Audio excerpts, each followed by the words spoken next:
Jamaica bobsleigh team, you all realize that the initial Jamaica team that captured the hearts of the world, they did it in 1988, the same year as Hurricane Gilbert. And now, another round of bobsleigh glory, 37 years later, in 2025, the year of Hurricane Melissa.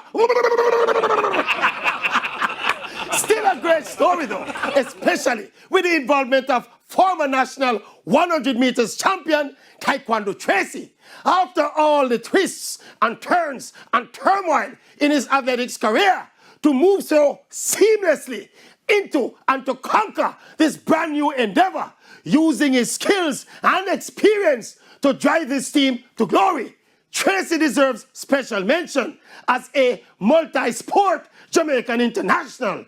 Kudos to the entire team who saw the vision, believed in the vision, and went about executing the vision like only us Jamaicans can.